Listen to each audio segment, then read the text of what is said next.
In this episode of Behind the Song, let's get into the lyrics of what became an instant holiday classic, I Believe in Father Christmas by Greg Lake. But first, a little backstory.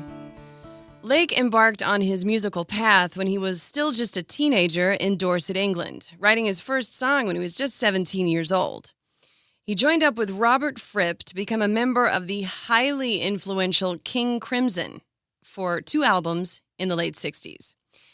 In 1970, Lake left King Crimson to form a supergroup of sorts with Keith Emerson and Carl Palmer. The trio named the group by order of last name alphabetically, or ELP for short. Lake was the singer, bassist, guitarist, and producer for Emerson, Lake and Palmer, and the group quickly became one of the most successful prog rock bands of the 70s, blending classical influences with straight-ahead rock progressions, sometimes to the dismay of rock critics like Robert Christgau, who called them overweening. But that didn't matter to fans who came to their concerts and bought their albums. Fans who delighted in sometimes peculiar, over-the-top behavior by the band.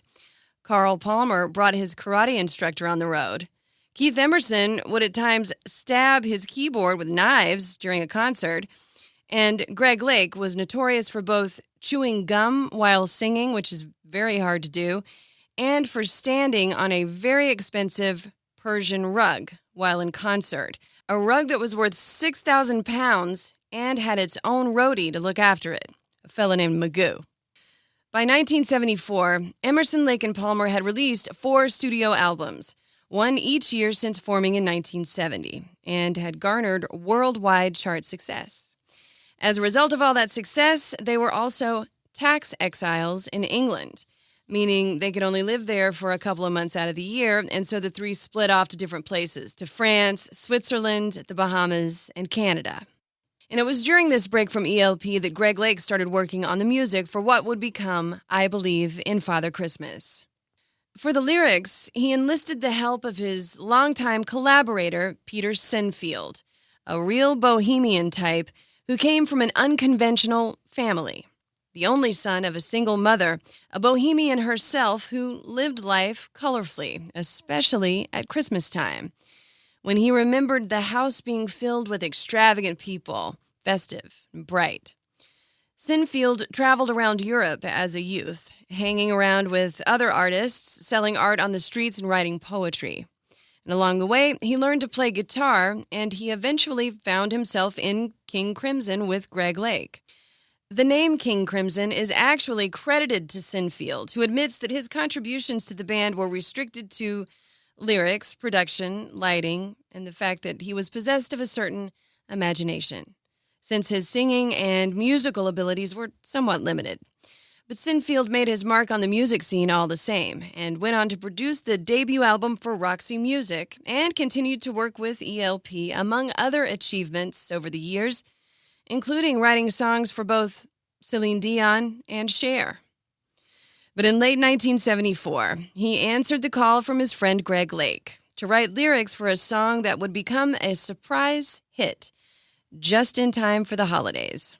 And the lyrics go like this. They said there'll be snow at Christmas.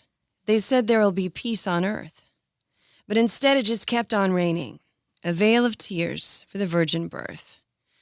I remember one Christmas morning, a winter's light and a distant choir, and the peal of a bell and that Christmas tree smell, and their eyes full of tinsel and fire.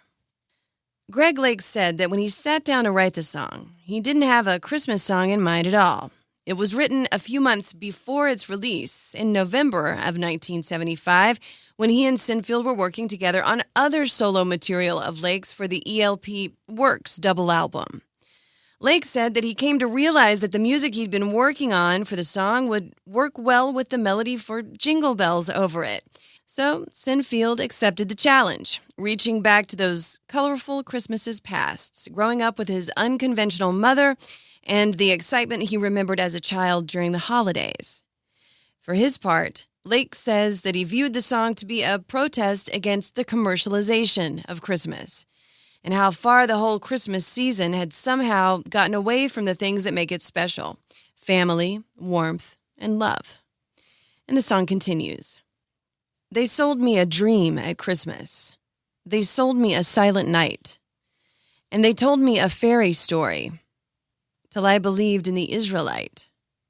And I believed in Father Christmas, and I looked to the sky with excited eyes, till I woke with the yawn in the first light of dawn, and I saw him and through his disguise.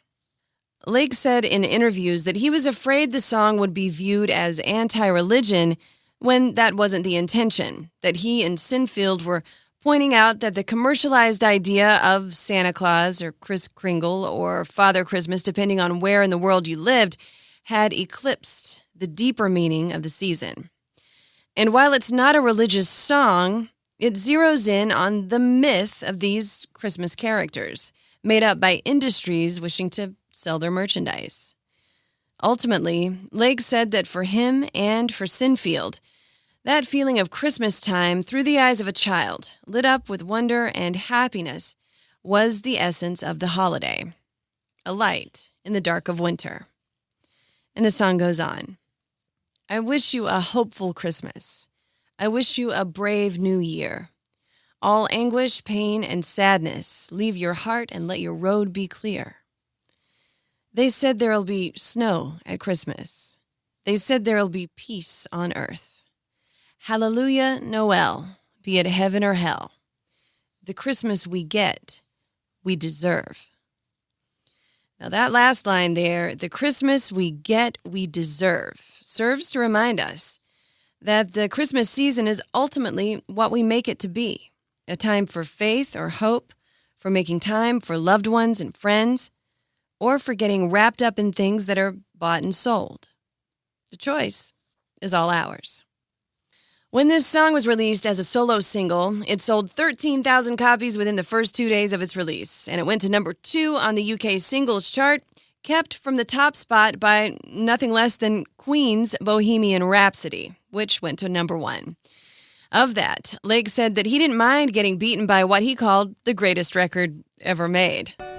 I Believe in Father Christmas was later recorded by ELP with a sparser arrangement for the Works Volume 2 album released in 1977, and it's been released on other ELP compilations through the years.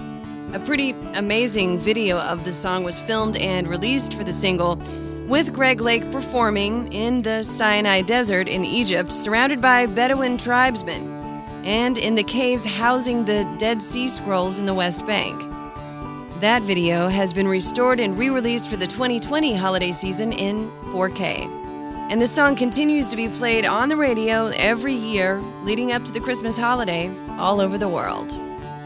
Greg Lake passed away in December of 2016 of cancer, just a few months after his ELP bandmate Keith Emerson died of a self-inflicted gunshot wound. Carl Palmer remains the only living member of ELP and splits his time between London and Cyprus. Sinfield has taken up gardening in a small town on the North Sea in England, becoming interested in herbal medicine after undergoing heart surgery in 2005. He said in an interview with Mojo magazine that I Believe in Father Christmas was a picture postcard Christmas story with morbid edges about the loss of innocence and childhood belief. And Greg Lake simply said this of the song in an interview with the same magazine. I do believe in Father Christmas. I'm Janda, and this has been Behind the Song. Special thanks to Christian Lane for the music that you hear on this podcast. Subscribe on Apple Podcasts, Spotify, Podcast One, or Google Podcasts, or stream for free at WDRV.com Behind the Song or on the Drive app. Subscribe to the YouTube channel and watch the video episode. Follow me on Facebook and Instagram at Janda Lane Radio and on Twitter at Janda Lane. On the way, episodes about songs from U2, Procol Harum, and more classic rock and roll. If you have a song you'd like to hear more about in an upcoming episode, just drop me a note in the comments. Thanks for being a part of Behind the Song.